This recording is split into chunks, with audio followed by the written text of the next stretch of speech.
नमस्कार मंडळी, जाणीचे यज्ञकर्माच्या या नवीन भागामध्ये तुम्हा सगळ्यांचं अगदी मनापासून स्वागत आहे. आणि आता आपण गणपती बाप्पाच्या विसर्जनाच्या तयारीला लागलो आहोत सगळेजण.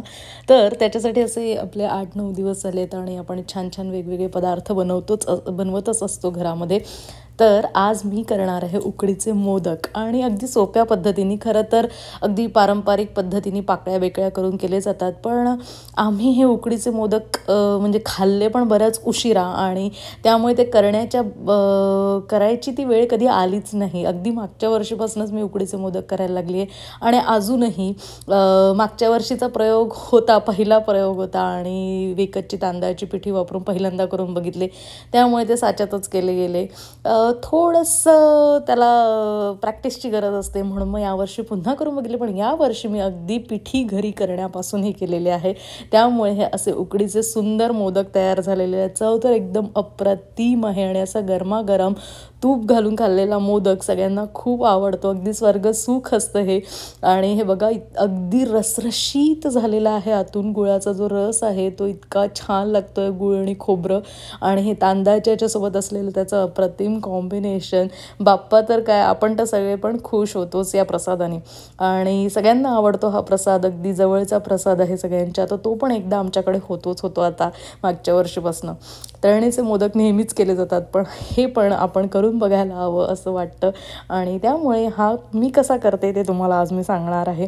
त्यावेळेला मी अगदी तांदळाची पिठी घरी कशी करायची तेव्हापासूनची सगळी प्रोसेस तुम्हाला सांगणार आहे. बघा, इतका सुंदर मोदक झालेला आहे. तर मी हे आंबेमोहर तांदूळ घेतलेले आहे, साधारण 3 वाट्या मी घेतलेला आहे आणि त्याला छान धुवून घेतलं व्यवस्थित आणि मस्तपैकी कॉटनच्या टॉवेलवर छान म्हणजे वाळत ठेवलं होतं. तसं ते 1 दिवसात वाळतं, पण मी 2 दिवस असं छान पंख्याखालीच वाळत ठेवलेलं होतं. आणि त्याच्यानंतर मस्त अशी ही मिक्सरला पूड करून घेतली. इथे तर काही गिरणी नाही, त्याच्यामुळे एकदम फाईन जसं हवं, जसं विकतचं पीठ असतं तसं झालेलं नाही आहे. आपण चाळून बिळून घेतलं आहे, छानपैकी मिक्सरमधनं काढलं आहे, पण तरी बऱ्यापैकी जितकं फाईन करता येईल इतकं मी केलेलं आहे. तर आत्ता मी मात्र 2च वाट्या घेणार आहे. त्याच्यानंतर 2 वाट्या खोवलेलं खोबरं आहे.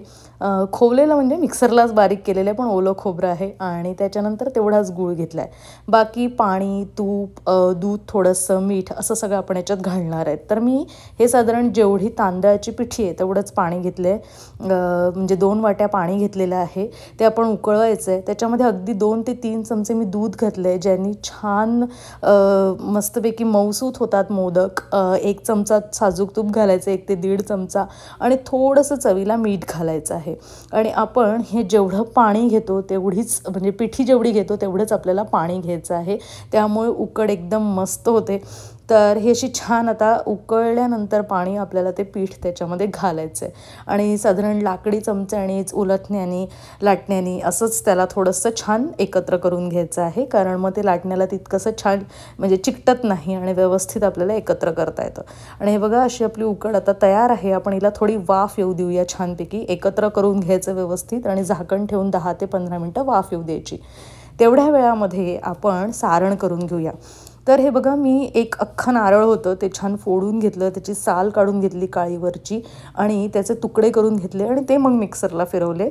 थोडंसं असं खवलेल्या नारळासारखं त्याचं टेक्स्चर येतं छानपैकी, कारण इकडे खोवणी नाही आहे माझ्याकडे, त्यामुळे मग मी असं केलेलं आहे. किसल्यामुळे ती चव येत नाही, तर असं मिक्सरला बारीक तुकडे करून केल्यावर ते खवलेल्या नारळाची छान चव येते. तर 1च चमचा तूप घातलं आहे आणि त्याच्यामध्ये हे ओलं खोबरं जे आहे ते छान मी परतवून घेतलं. थोडंसं सुक्कं झालं पाहिजे, किंचित त्याचा पाण्याचा जो अंश असतो ना तो थोडा आपल्याला कमी करायचा आहे, जेणेकरून चिवट होणार नाहीत किंवा खूपच रसरस होणार नाही. तर किंचित त्याचं कोरडेपणा त्याला आणून घ्यायचा आहे, जास्त नाही, अगदी थोडंसं 2-4 मिनटं. आणि त्याच्यानंतर आपण साधारण तेवढाच गूळ याच्यामध्ये घालतो आहे. तर हा गूळ पण छान किसून घेतलेला आहे मी. चिरून किसून घेतला की तो खोबऱ्यामध्ये छान एकत्र व्हायला पटकन एकत्र होतो, म्हणजे त्यामुळे तो तसाच घ्यायचा. खूप जास्त मोठे मोठे खडे घेतले तर तितका विरघळायला त्याला वेळ लागतो. बरेचदा काय असतं ना, पारंपरिक पद्धतीमध्ये अगदी काही जण म्हणतात की गूळ आणि खोबरं हे थोडा वेळ तुम्ही एकत्र करून ठेवा, गुळाला छान रस सुटतो आणि ते खूप छान मिक्स होतं असंही म्हणतात. पण तसं मी अजून करून करून पाहिलेलं नाही आहे, त्यामुळे जर तुम्ही करत असाल तर मला कळवा कसं लागतं ते. तर तुमच्याकडे जर जास्तीचा वेळ असेल तर तुम्ही तसं पण करून ठेवू शकता. सारण अजून अप्रतिम होईल आहे. तर हे बघा असं छान गूळ खोबरं एकत्र झालं की आपण त्याच्यामध्ये चवीपुरते वेलची पूड घालायची आहे मस्तपैकी आणि थोडीशी खसखस घालायची आहे. 2 ते 3 चमचे खसखस घातलेली आहे मी याच्यामध्ये. ते मस्त एकत्र करा छानपैकी. आणि आपलं हे सारण आता आपल्याला थोडं कोरडं करून घ्यायचं आहे, कारण गुळामुळे याचा एक पाक तयार होतो किंवा गुळ पातळ होतो, विरघळतो. तर थोडंसं ते पाकासारखं होतं, तर खूप ओलसर नाही ठेवायचं आहे. त्यामुळे थोड्या वेळाला परतवायचं आहे, जेणेकरून थोडंसं ते घट्ट व्हायला हवं आहे. ते झालं सारण की आपण सारण थोडं बाजूला ठेवून देऊया थंड करत. आणि इकडे जी आपली उकड आहे ती कशी तयार झाली आहे ते बघूया. यावेळेला जर तुम्हाला अगदीच वाटत असेल, कधी कधी तांदळाप्रमाणेही उकडीला पाण्याचं प्रमाण कमी जास्त लागू शकतं, तर ते तुम्ही बघा. आणि अशी गरम गरम जी उकड आहे ती मी एका छान ताटलीमध्ये काढून घेतलेली आहे मोठ्या पसरट. आणि आता याला आपण थोडं मळून घेणार आहे. उकड करताना मोदकांसाठी बरेचदा इंद्रायणी आणि आंबेमोहर असा एकत्र करून घातला जातो, अर्धा अर्धा. किंवा कधी कधी काही जण बासमती तुकडा पण वापरतात. तर तसे प्रयोग अजून मी करून बघितलेले नाही आहे, त्यामुळे तुम्हाला जर वाटत असेल तर नक्की करून बघा.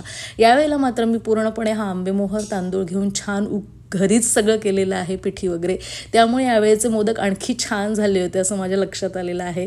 तर असं छान छान आपण अजून प्रयत्न करत जातो, तेव्हा आपल्याला नवीन नवीन काहीतरी मिळतं, गवसतं. आणि तो पदार्थ जर जेव्हा छान होतो आणि आपण त्याचा नैवेद्य दाखवतो तेव्हा त्याचा आनंद खूप मस्त असतो. आणि तो जेव्हा आपण इतरांना प्रसाद म्हणून देतो आणि कौतुक ऐकायला मिळतं तेव्हा तर आणखी छान वाटतं. तर ही उकडणं मी किंचित थोडासा पाण्याचा हात घेऊन अजून मळून घेते आहे, पण अति पाणी घालू नका, नाहीतर ते उकड नीट होणार नाही. मऊ होण्यासाठी थोडंसं आपल्याला तसं करायचं आहे. तर थोडासा पाण्याचा हात घेऊन किंवा एखादा शिपका मारून तेवढं करू शकता. थोडंसं वरतून किंचित तूप लावलं तरी पण एखाद वेळेला चालू शकतं. आणि छान गरम गरम असतानाच थोडंसं मळून घ्या तिला. गरम म्हणजे अगदी गरम नाही, गरम असताना थोडंसं तुम्ही वाटीबेटीने करू शकता. नाही तर कोमट किंचित झालं की मग त्याला मळून घ्यायचं, पण एकदम गार होऊ द्यायचं नाही आहे. खूप गार झालं तर ते बरोबर होणार नाही, मऊ सूत असं. त्याच्यामुळे हे बघा आता आपली मस्त उकड झालेली आहे. तुम्हाला दिसतच असेल किती मऊसूत दिसते आहे ती. आणि आता आपण ह्याचे मोदक करायला घेऊयात. तर मोदकासाठी मात्र मी हाताने अजून तरी पारी केलेली नाही आहे, त्यामुळे मी आता साचाच वापरणार आहे. तर अशा सोप्या पद्धतीने आपण करूया. जे अगदी नोकरी करणाऱ्या गृहिणी असतात, ज्यांना बऱ्याचदा वेळ नसतो, लहान मुलं असतात, मदतीला कोणी नसतं, त्यांच्यासाठी हे साचेचं प्रकरण जरा उत्तम पडतं असं मला वाटतं. किंवा जेव्हा येत नसेल पाकळ्या करणं वगैरे तर हा साचा खूपच उपयोगाचा पडतो. तर या साच्यामध्ये तर काही नाही, अगदी सोप्या पद्धतीने आपलं हे उकड जे आहे बघा किती सुंदर मोदक होतात. तर ते सारण पारीचं जे आहे ते आतमध्ये घालायचं, छान दाबून घ्यायचं. आणि शक्यतो जितकं पातळ आपल्याला आतमध्ये करता येईल, घट्ट जास्त ठेवायचं नाही. आणि त्याच्यामध्ये आपलं हे गुळखोबऱ्याचं मिश्रण घालायचं छान पोकळ करून. आणि खालून त्याला छान परत थोडंसं पारीचं मिश्रण लावायचं आणि बंद करून घ्यायचं, छानपैकी सील करून घ्यायचं. आणि मग असा मोकळा करायचा मोदक की आपला मोदक तयार आहे. खूप सोप्या पद्धतीने हे मोदक होतात, त्यामुळे चटाचट होतात. खूप जास्त प्रमाणात आपण पटकन हे मोदक करू शकतो. आणि हे जर जे जास्तीचं असतं ते बाजूनी काढून टाकायचं किंवा आपण त्याच्यात थोडंसं दाबलं तरीही तो मोदक एकदम छान होतो. म्हणजे तुम्ही आतमध्ये जे सारण भरता पारीचं ते दाबून जर भरलं आणि कमी कमी लावलं, म्हणजे खूप जास्त जाड नाही केलं, तर हे मोदकसुद्धा जाड होत नाही. कारण बऱ्याच जणांचं म्हणणं असतं की हाताने पाकळ्या केल्या तरच मोदक पातळ होतात किंवा ती पारी पातळ होते.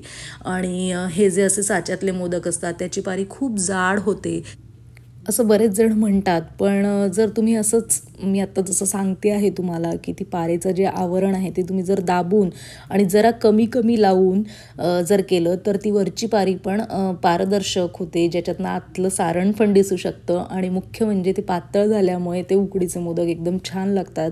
म्हणजे बाहेरचं आवरण जर जाड झालं तर चांगले लागणारच नाहीत ते नक्कीच. त्याच्यामुळे ते जरा पातळ भरा. आणि जे आपलं खोबऱ्याचं जे आतलं सारण भरायचं आहे गोडूस, ते मात्र जरा जास्त भरा. तर हे बघा तुम्हाला दिसतच असेल की किती छान दिसतात हे मोदक. आणि माझ्याकडे ना हा थोडा मीडियम साईजचा पण साचा आहे आणि थोडा मोठा पण आहे. तर आपण आता हे बऱ्यापैकी छोटे सगळे करून झाले, साधारण 20 माझे मोदक करून झालेले आहेत छोटे. तर मग आता आपण वरचं हे जितकं पारीचं सारण उरलेलं आहे, मिश्रण उरलेलं आहे, तेवढ्या ह्याच्यात मोठे थोडेसे मोदक करूया. तो आकार पण एकदम मस्त दिसतो. आणि हे बघा किती पातळसं मी भरून घेतलं आहे, जितकं शक्य होईल तितकं हे पारीचं सारण दाबून, घट्ट दाबून छान भरून घ्यायचं. एका हाताने तो साचा छान घट्ट पकडून ठेवायचा आणि छान बारीक पातळ त्याचं हे करायचं. मस्तपैकी आतलं सारण मात्र भरपूर भरायचं, जेणेकरून ते खाताना एकदम मस्त लागेल. आणि खालूनही असं मस्त व्यवस्थित त्याला परत छान सील करून घ्यायचं, आपल्याला बंद करून घ्यायचं थोडं पारीचं लावून. आणि व्यवस्थित हा मोदक होतो. मोठा मोदक तर खूपच सुरेख दिसतो आहे, अगदी दाखवतेच बघा मी तुम्हाला डिमोल्ड करून. आणि खूप पटापट हे असे मोदक होतात. साधारण सगळं करण्यापासून तर हे मोदक होण्यापर्यंत साधारण 1 तासात सगळं आरामात होऊन जातं. हे बघा किती सुरेख मोदक झालेला आहे. हाताने नाही केल्यात पाकळ्या तरी अशाही करून बघा, काय हरकत आहे. सुरुवातीला आपण कच्चे लिंबू असतोच प्रत्येक पदार्थ शिकताना. हळूहळू सरावानी आणि प्रयत्नाने आपल्याला सगळं यायला लागतं. प्रत्येक वेळेलाच काही सगळ्यांना दाखवण्यासाठी आपल्याला अगदी सगळं आलंच पाहिजे असंही काही उद्देश नसतो. आता हे आपले सगळे मोदक करून झालेले आहेत. एवढ्या सगळ्या माझ्या उकडीच्या याच्यामध्ये 25 ते 26 मोदक झालेले आहे. मोठे 5-6 आणि छोटे 20. आता आपण हे काय करणार आहे, उकडायला ठेवायच्या आधी एक मस्त ट्रिक आहे की पाण्यात त्याला थोडंसं बुडवून घ्या. असं केल्यामुळे काय होतं की हे मोदक फाटत नाही किंवा त्याला काय म्हणतात, त्याला तडे किंवा क्रॅक जात नाही. ते असे उमलून येत नाही, व्यवस्थित राहतात आणि मुख्य म्हणजे मऊ पण राहतात. त्यामुळे हे ट्रिक तुम्ही नक्की वापरा, अवश्य वापरा असं मी सांगेन. नवशिका असाल तर जरूरच वापरा. आणि आपण आता काय करणार आहे, ते एक मोठं ते पॅन आहे, त्याच्यात पाणी घातलेलं आहे, छान उकळत ठेवलेलं आहे मी. आणि त्याच्या खाली अशी चाळणी ठेवलेली आहे, स्टँड ठेवलेलं आहे आणि वरती चाळणीवर कापड ठेवलेलं आहे, सुती कापड. ते पण मी थोडंसं ओलसर करून घेतलं आहे. तुमच्याकडे केळीचं पान वगैरे असेल तर ते पण तुम्ही ठेवू शकता. आणि त्याच्यानंतर आपले हे सगळे मोदक त्याच्यावर छान ॲडजस्ट करून घ्यायचे आहेत आपल्याला. आणि ही उकड आपल्याला 15 मिनटं तरी आपल्याला काढायचे, 15 ते 20 मिनटं. 15 मिनटं सहज साधारण होऊन जातात. तर असे हे मस्त साच्यातले सोप्या पद्धतीने होणारे उकड आपण मस्त घरी करायची अगदी छानपैकी. आणि विकतची नाही आणता, कारण त्याची टेस्ट एकदम मस्त लागते, आपल्या घरी केलेले असतं त्याच्यामुळे. फक्त आपल्याला जर नसतील जमत पाकळ्या तर नक्की या पद्धतीने करून बघा आणि उकडीच्या मोदकांचा आस्वाद जरूर घ्यायला विसरू नका. खूप सुख वाटतं आणि आपल्या हाताने केलेला असा बाप्पाचा प्रसाद, बाप्पासोबत आपणही खूप मनोमन खुश होतो. आपला बाप्पा तर खुश होणारच आहे. तर हे बघा 15-20 मिनटात मस्त आपले उकडीचे मोदक तयार झालेले आहेत. छान वाफाळते असे गरम गरम उकडीचे मोदक खाण्यातच खूप छान आनंद मिळतो आणि ते गरमच खावे. त्यामुळे माणसं जितके असतील पटापट छान गरमागरम सगळ्यांना उकडीचे मोदक द्या, नैवेद्य दाखवून, आरती करून. आणि त्याच्यावर मी ना थोड्याशा केशराच्या काड्या पण लावलेल्या, तर तुम्हाला माहितीच आहे ते अगदी सुंदर दिसतं. आणि आपण देवाला सगळ्या प्रकारचं जे जे करता येईल ते छान छान देण्याचा प्रयत्न करतो. याच्यावर तूप मात्र अवश्य घालायचं, नुसता हा मोदक खायचा नाही आहे. त्यामुळे तुपाचा विचार न करता तूप घाला. छानपैकी असे पांढरे शुभ्र दिसणारे आणि ते केशराचा रंग उतरलेले मोदक किती छान दिसतात आहे. हा व्हिडिओ तुम्हाला आवडला असल्यास नक्की लाईक, शेअर आणि सबस्क्राईब करा. आणि इतका मोठा व्हिडिओ बघितल्याबद्दल मनापासून आभार आहे तुमचे. नक्की जास्त व्ह्यूज येतात ते, पण सबस्क्राईब तेवढे करत नाही आहेत तुम्ही, तर ते आवर्जून करा. आणि मला हा व्हिडिओ कसा वाटला ते कळवायला विसरू नका.